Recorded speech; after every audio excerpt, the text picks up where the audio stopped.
All right, I got two more questions, and I would love to hear what you think on this. I was watching Bublik play Medvedev, and 6'5" player playing a 6'6" player.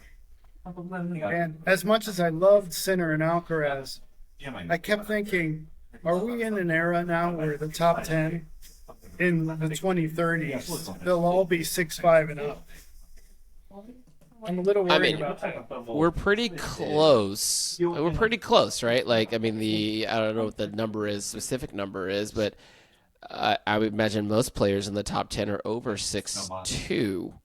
Like, Alcaraz is kind of short. Like, Yeah, I think he's yeah. 6 foot, six Well, one. Like, it's but kind of short. maybe partly why we love watching him so much because it's almost like the Curry bit. If Curry was 6'10", I mean, Right. we love him as much. So Right. Yeah. But yeah, all these guys. Yeah, Sinner's pretty tall. He's like 6'3", 6'4", maybe. But yeah, Zverev, Medi, Bublik. I mean, a little further back, but I mean, Tsitsipas is not short. Jack is tall. Like, yeah, it's just if one can move laterally to the corners of a fixed size court, then I would rather take 2 steps than 3. You know, we're hitting the point now where these guys are moving so well, and the technology is allowing them to do things that short guys can't. It just doesn't work. It doesn't work anymore. right. When I was at my peak, like 21, 22 years old, I remember in the summer I was playing this one guy. I won't say his name. I was in the clay court final of this small Florida tournament in Vero Beach.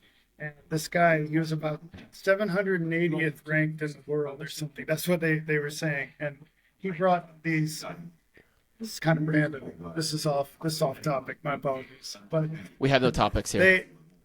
okay.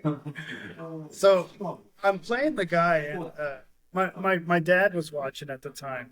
And I was crushing that ball as hard as I possibly could because I knew who this guy was, and I thought, the only way I'm going to have any chance of getting some games off this guy is if I just, do as much as I possibly can on every shot. And he was about 6'4", 6'5", and Yeah. every time I hit a ball, I felt like I was just, I'd be in the air like now I wish I was like Alcaraz, but as much as Alcaraz is jumping, I was just thumping that ball. The dude wasn't moving.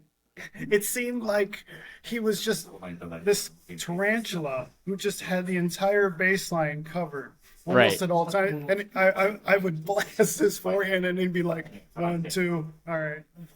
Right. Fun. Yeah. I didn't know what to do at that point, but I feel that that's happening with those tall players now. They get everything, and I just feel so bad when I see shorter players play Medvedev. I know what they're going through.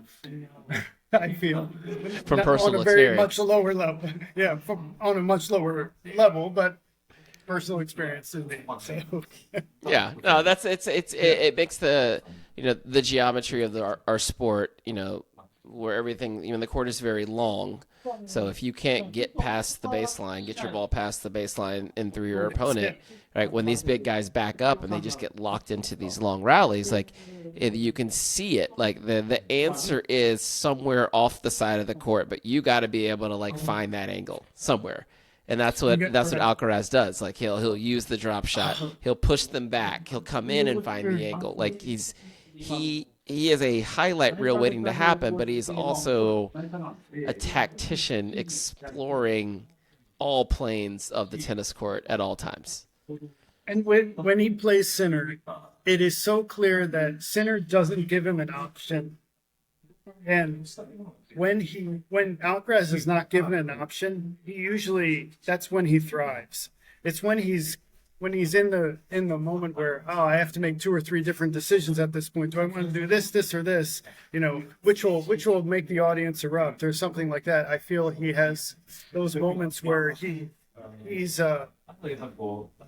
beatable with most players, but with Sinner, since he plays such forceful tennis, Alcaraz he's like, okay, I have to do this, and then he does it. It's incredible. That's the he seems to be, and that's why I think he's the best grass court player on tour, because grass is chaotic. Like, it's very just like shoot 'em up. Like, what can you come up with? It's almost like it's like the all-star game of tennis. Like, it's not a real season. There's like, you're gonna play like 10 days on grass the whole year, and then at the end of it, there's a Grand Slam. So everyone, good luck. There are no good grass court players. We're all just making it up. Well done. The weird thing, and I may be off with my numbers by a little bit, but not much. Not to keep harping on Alcaraz, but I think what he's doing right now is really special. He's something on like an 18, 17 match win streak, something like that. Like, he hasn't lost in a while. Like, it's been a while. Queens. Yeah, won Queens. Obviously won French Open right before that. Won Rome before that. Finaled Barcelona. Won Monte Carlo. So, like, he's kind of just like, he's doing something right now. He's doing something really interesting right now.